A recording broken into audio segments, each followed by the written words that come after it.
Namaskar. My name is Shruti Deora, and I'm the co-host of this podcast by Radio Eka. This is the third and final episode of our Mindfulness and Awareness series. In the first episode, we understood the distinction between these two words, which are sometimes used interchangeably. In the second episode, we examined mindfulness in detail, particularly mindfulness in children. In this episode, we would like to take a deep dive into awareness, what it means and what it means to us today in the modern world context. What we do know is awareness is really central or core to the practice of yoga. And to help us navigate the nuances of this important element, we have with us today Kamal Maliramani. Kamal is the founder of Energizer Yoga and has been practicing yoga for over 15 years. He began his journey looking to start with meditation and was encouraged to begin with asana to establish stillness in the physical body. He has studied in the traditions of Hatha, Iyengar, Ashtanga, and later in acro yoga. Along with Hatha yogasanas, he conducts regular courses and workshops on Yoga Sutras to help people connect with the philosophy and take yoga beyond the mat into their daily lives. His mantra is to add life to living. He says that people are living, but there's no life. With yoga, we bring life to living. He has also given his voice to Hindi language audios on the Eka app. So welcome, Kamal. It's really great to have you join us today. Thank you so much. I'm pretty happy and excited about this little space that we share. And thank you for the lovely introduction. Great, and I'm really looking forward to our conversation. So to begin with, we would love to hear something about your yoga and meditation journey and what brought you into it and how it has helped you. All right. So I think somewhere as a child, I was inclined because among all the books that we read, especially the history books, the only chapter that I carried forward with me was about Gautam Buddha. Yeah, and the Eightfold Path that he had taught, and that stayed with me. Right, it had a very strong influence, and there was a constant check as a child: am I following that path? Am I doing the right things? So that stayed with me for some while. But then, yes, career, family, all those things started taking shape, and then I got busy. I've been in advertising for about almost 2 decades. So the career started with advertising, and yes, we used to burn midnight oil, just like the regular corporate world, right? Exactly. Yeah. Yeah. Yes, it got stressful, and that's where I then started looking for a solution. I used to come back home every day with a headache, and obviously it was very disturbing for the family as well as for me. And we were trying to look for a solution, but there was nothing in sight. Nothing was helping. So finally I said, okay, let me go to yoga. And I joined a nearby class. The first day when I went there, my teacher, Shukmar, he said, look, meditation will happen later. Let's start with asana practice. Within 2 years, your mind will turn meditative on its own. Interesting. I said, okay. Yeah, I said, okay. And then started my journey. And yes, within a year's time, I saw a big transformation. Yeah. What happened along the path is that yoga started giving me a lot of strength and energy. And then I started utilizing that for creating a beautiful life around us. When I'm saying beautiful life around us, our apartment started coming alive because I started taking a lot of initiatives for bringing children together, for bringing families together. And suddenly our whole apartment of 125 families started coming together and celebrating life. So that is the first part. Second, there was a very disturbing trend which had started off, where the education system, from being a contributor to the society, had now started turning into a business, right? And so we were seeing that, in most of the schools, there used to be a 30% hike every year, 50% hike in Hyderabad. I'm talking about Hyderabad here. Plus, of course, it's happening across India. And that was disturbing, because any parent, looks for the best place for education and would, extend the budget. Now, suddenly that budget, you can't accommodate a 30% hike or 50% hike. Yeah, you can expect a 5%, 7%. So that's where I took up the initiative, and then I formed something called the Hyderabad Schools Parents Association. And then, yes, we did a lot of activities in 2 years. We like shook up the whole system, and the government was pressurized to, take actions. Right. That's great. So those, yeah, so those 2 years also were magical, because I was obviously managing my business, I was managing my yoga practice, and plus, yes, we were doing dharnas, we were meeting the chief minister, the education minister, all the struggles in the court. Yeah. So a lot of things happening, but there was no loss of energy. In fact, every day I was more enthusiastic. And that's where I realized that there was a change in the fear pattern. I was no more with fear. Mm. And second is, yes, that contribution to the society was actually giving me more joy. Right. So with that realization, I said, okay, now since I know this sphere, I think I need to take other people also into a similar sphere. Yeah, and that's where, with the blessings of my teacher Shiv Kumar, I started off my teaching journey. And then, yes, since then, I have a small, nice yoga family that I call. Mm-hmm. And the average time span each of the students has been with me is about 5 to 6 years. So that's the long association that I've been having with my little family here in That's Hyderabad. beautiful. What an amazing journey and story you have there. There are so many elements to it. You embodied, change starts with you. So you used your inner strength to bring about change around you in the society.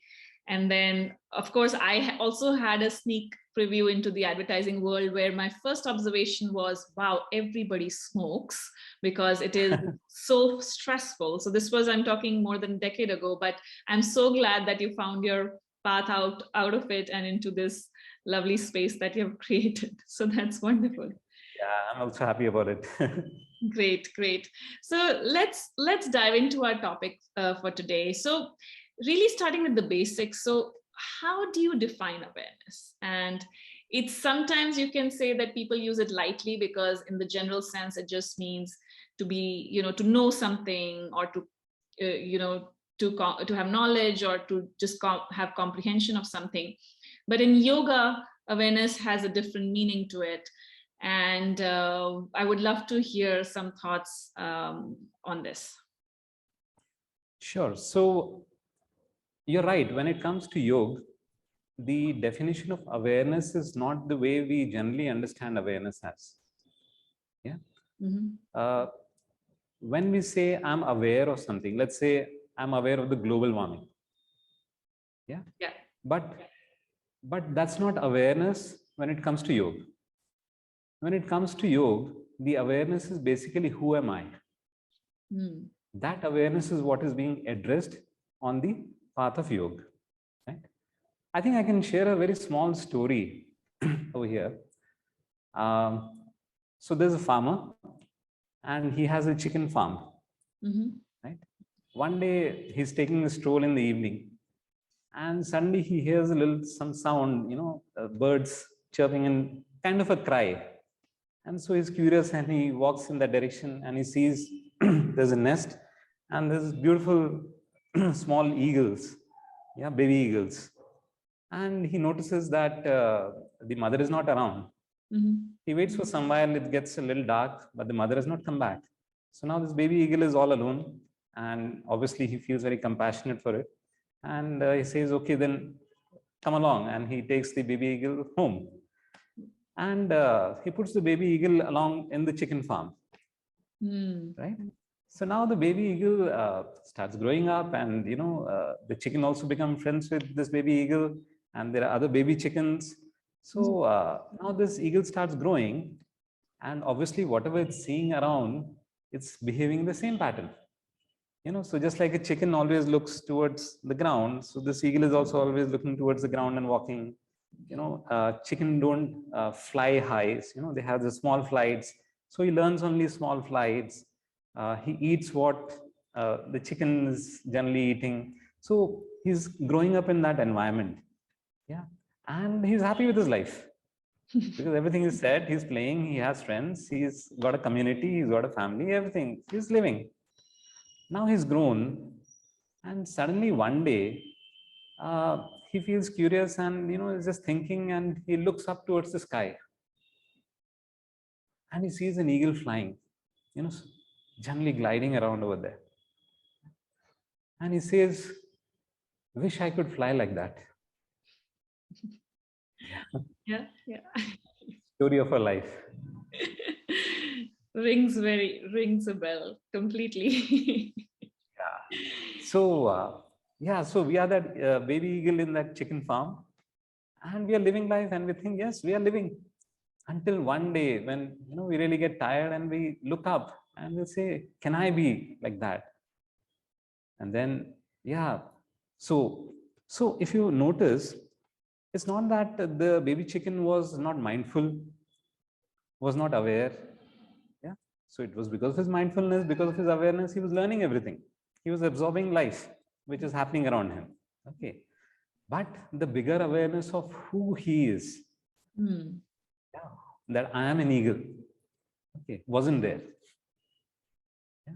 So when it comes to spirituality, when it comes to yoga, and when we talk about awareness, we are not talking about the general awareness that we usually refer to in our conversations. We are referring to that aspect that I am, that I am. Yeah. That stage. Yeah. So the two words that we usually hear, Purusha and Prakriti. So awareness Correct. of both of them and probably their distinction. Being aware that I am the Purusha. Yeah. And seeing Prakriti as distinct from itself. Yeah.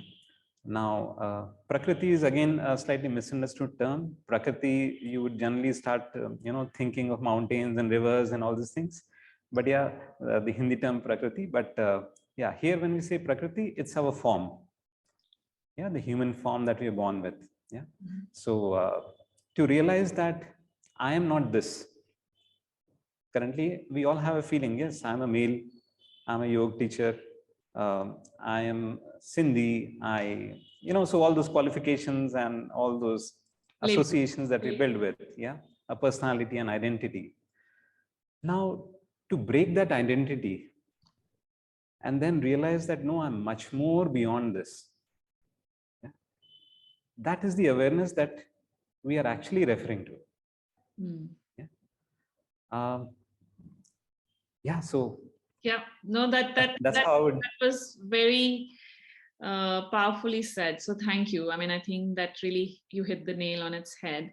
So let's talk a little bit about now, building awareness. How is building awareness different from building mindfulness? And what comes first? Is it awareness or mindfulness? All right. So I will give my perspective, right? Different opinions that people have, because these terms are used interchangeably many times, right? But when it comes to mindfulness, the term itself has mind in it. Okay.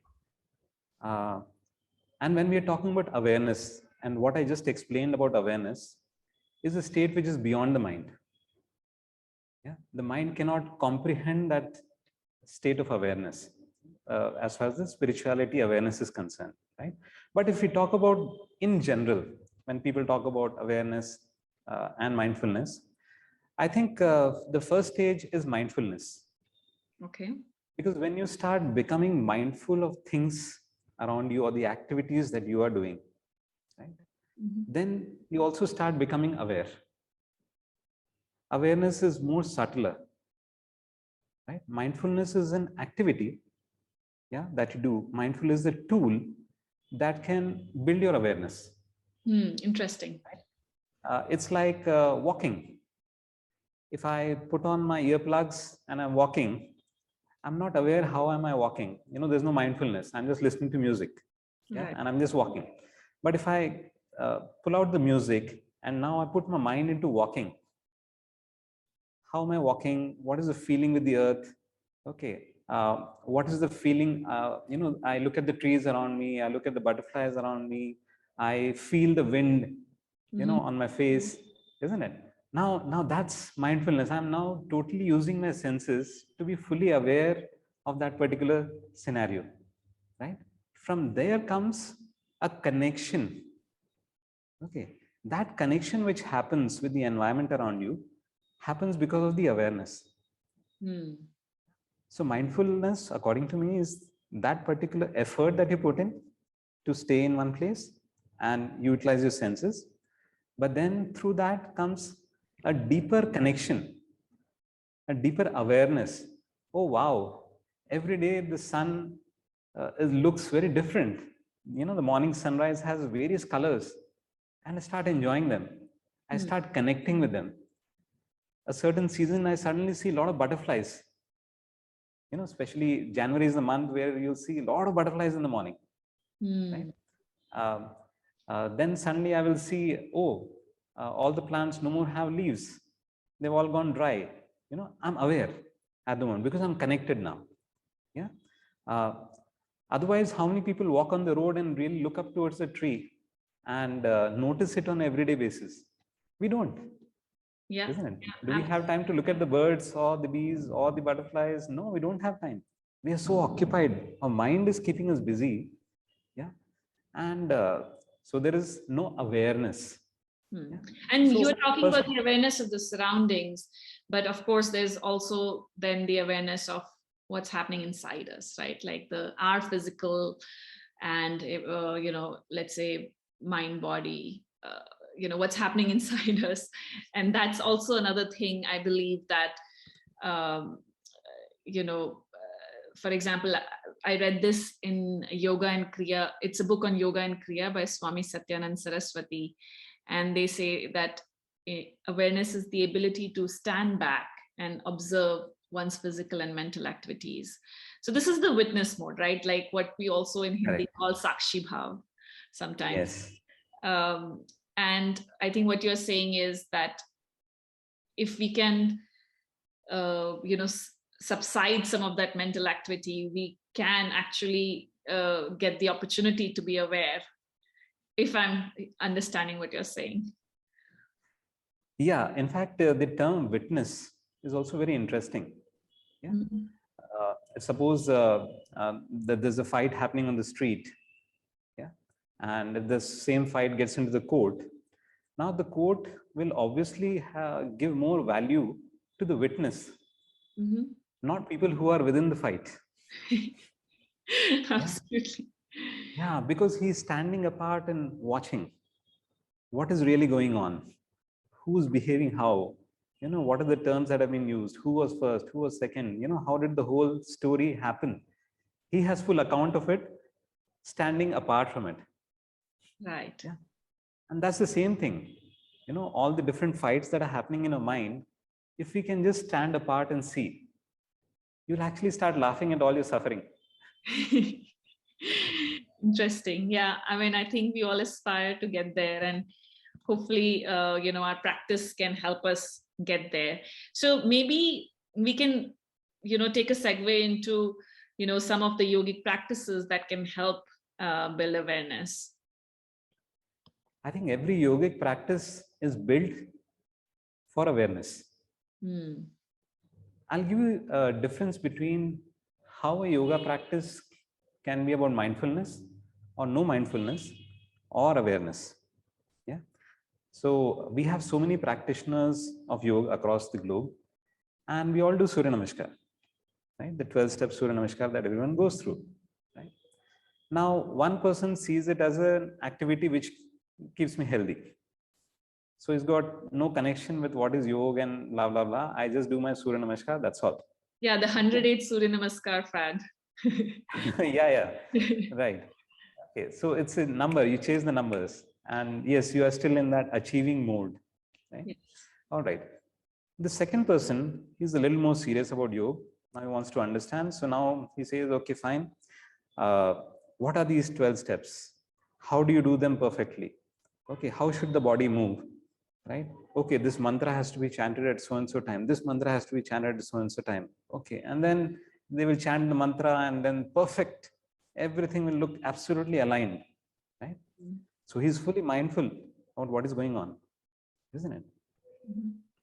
But then there is no connection with the sun god. Okay, there's no gratefulness that the sun rises for you every day and he's creating life for you. So much of life around you, So isn't true. it? There is absolutely no connection, right? That connection can come in when you are aware.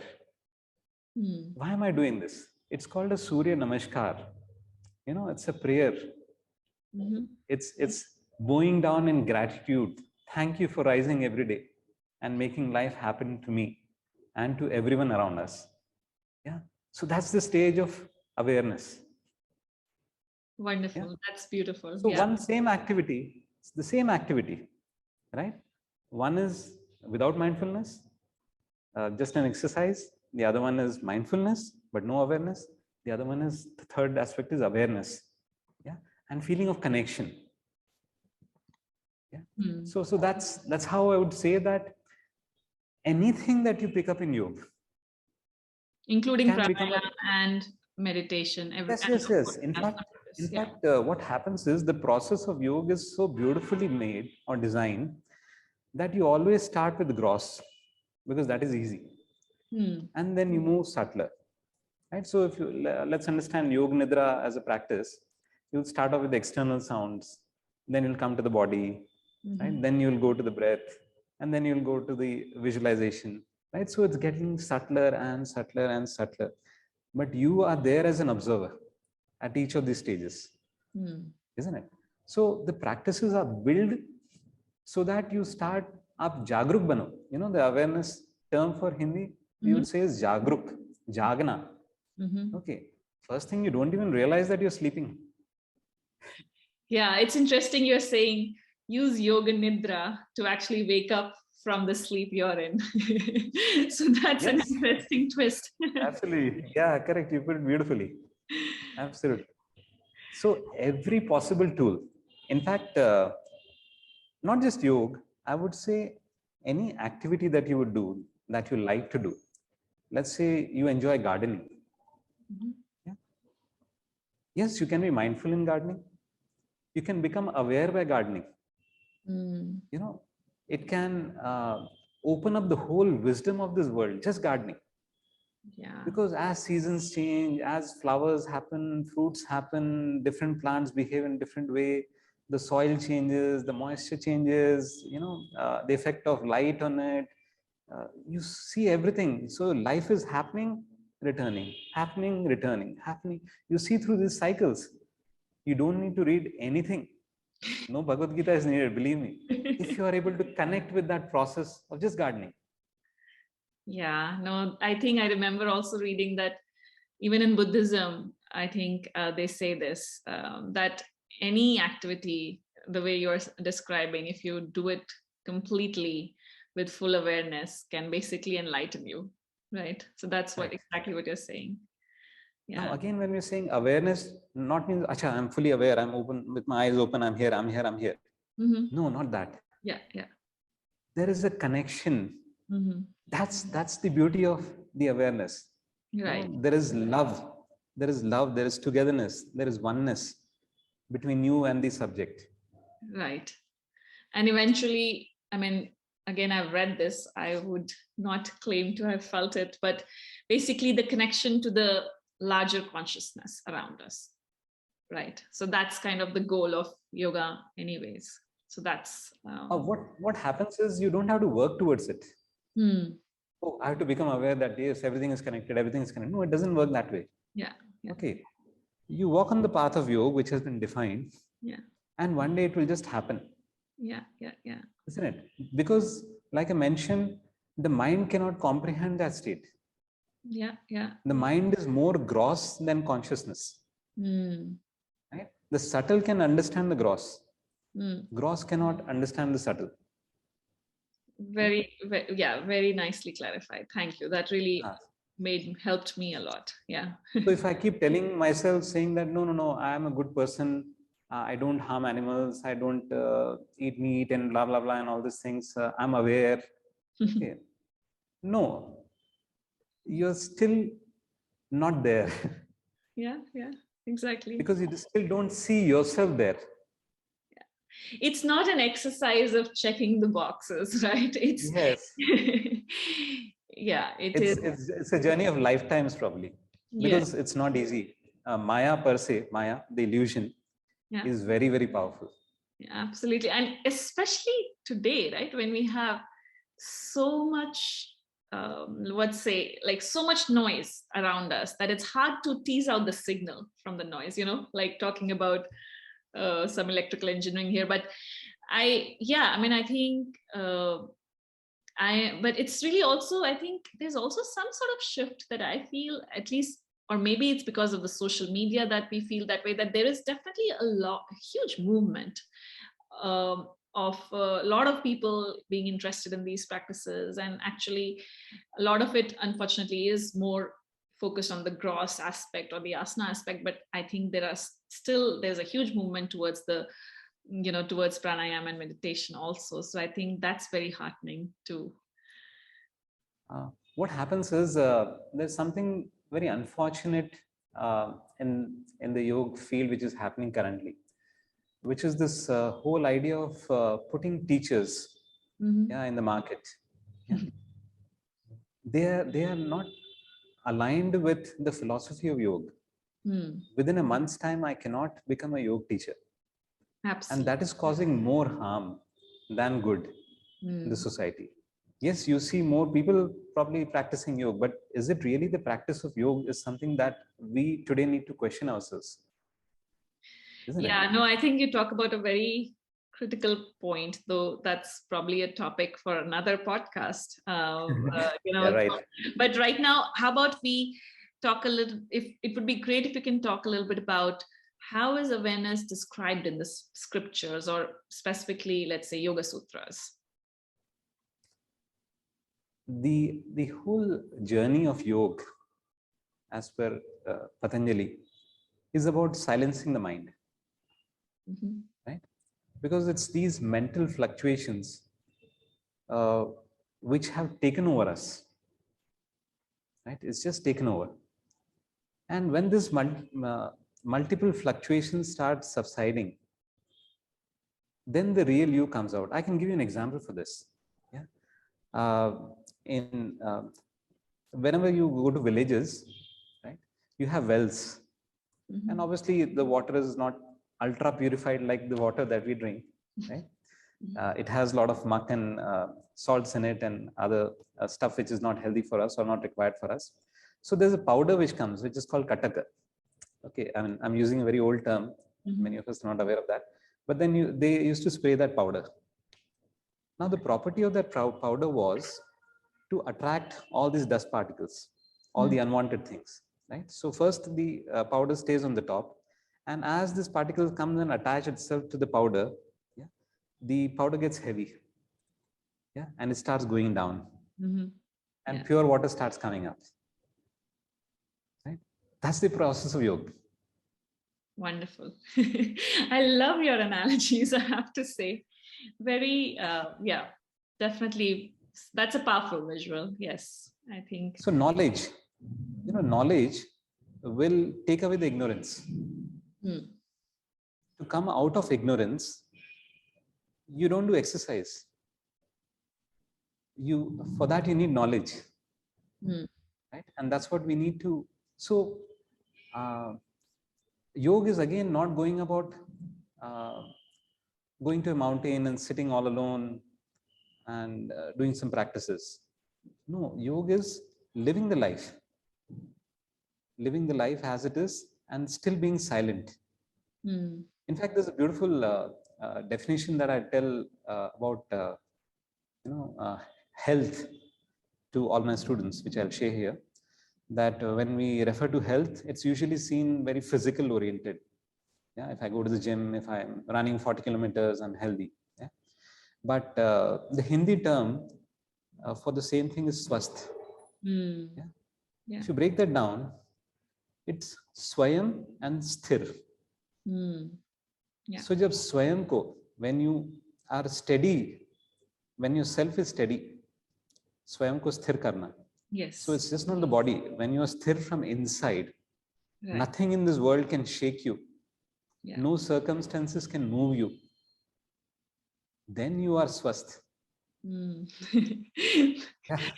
Yeah, no, that's great. And I think that's that ideal of health. I think we have forgotten. I think definitely modern medicine has given us so much, but it has also, kind of, we have forgotten this, the big definition, the more holistic definition of health, good health. Yeah. That's, I think so. In terms of, sorry, I'm just cutting it here. Kamal, would you talk a little bit more about any definitions of awareness from Yoga Sutra, or not really? Or should I move to the next question? Yeah, you can move to the next question, because I think I explained awareness quite beautifully in simple terms. Yeah. I agree. No, it was simple is good, but sometimes what I happens wonder. is, Yeah. people make it complicated. Okay. I like to simplify it. So stories help there. No, your examples. stories are awesome. That's great. Okay, so let me start with the next question.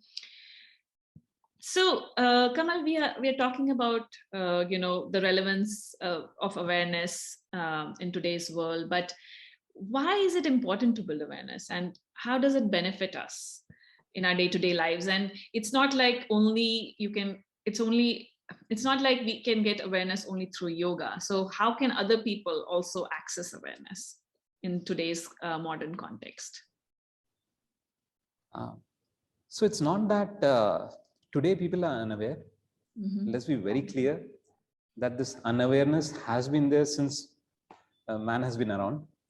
Because as far as the mind is there, the mind gives you its own story, its own dream world, and you're living that, isn't it? The identity that the mind builds, you're living that identity. Absolutely. Right? So the unawareness has been there for thousands of years, and that's why the Yoga Sutra happened thousands of years. It's not that people at that time were more aware and we are less aware. Everyone has equal opportunity. Every era has equal opportunity for becoming aware. Like I mentioned, any activity, even assuming you're in your profession, you can build awareness just by doing your everyday work. Isn't it? So while I'm putting it very simply, it's not that you start working tomorrow, okay, from today I'll be aware and then I'll build my awareness. No, you need to first understand the theory. What is being referred to as awareness? Right? In fact, Nirvana Shatakam, I don't know whether you're aware of Nirvana Shatakam by Adi Shankaracharya. 6 stanzas. If somebody understands that, you will know what we are talking about when you're talking about awareness. Yeah. Mano budhyaham kar chittaninaham na cha shrota jivhe na cha grana netre na cha vyoma bhumir na tejo na vayu chidananda rupa shivoham shivoham. I am that Shiv. I'm not this mind, I'm not this ego, I'm not this the speech, I'm not the hearing tools, So what is happening here? Okay, so there are 6 stanzas like this, and each one of them takes you more deeper and deeper to all the identifications that you're living with, isn't it? And it's telling you, look, start observing life, start witnessing life. And then just like, a detective, when he has to arrive at the criminal, right? What does he do? He will start identifying, acha, this person, okay, these are things, blah blah blah blah blah, okay, I feel this, not the person, okay, other person, these are things, his personality is like this, blah blah. So he's basically discriminating and then putting everything aside one by one. So just like that, we have to start observing life, and now we have to start understanding and breaking this whole mind identity which has been built. That's the journey. Yeah. It can happen through any tool, like I said. Yeah. So it's basically, breaking down the labels that our ego is clinging to, right? The labels within our society and the labels we identify with, that's our identity. But really going beyond that identity and ego. And we will not even talk about society. Yeah. Just talk about yourself. That identity is not given by society. The identity is built here. Right. By our mind. Our world is not the things around us. Our world is right here in the mind. That is what is creating our world. Okay. So the idea is to realize that, oh, this is a dream. This is not me. I'm not my body. I'm not my mind. I'm not my ego. And then you will get the answer, who am I? One day, very soon. Well, to that, ahem to that. So thank you so much, Kamal. This has been a really, I would say, enlightening, but also very fun conversation. I've thoroughly enjoyed speaking with you, and thank you for, very simply explaining difficult concepts, or not difficult, but let's say nuanced concepts. So thank you for joining us today, and I'm sure our listeners would have learned a lot from what you shared with us today, and we hope to speak with you again soon, very soon. Thank you so much for the opportunity. And one last thing, that is, yoga is not complex. It's a very simple path to walk upon. There's nothing to be scared. Just start walking and you will reach the destination. Thank you so much. Thank you. Namaskar. Okay.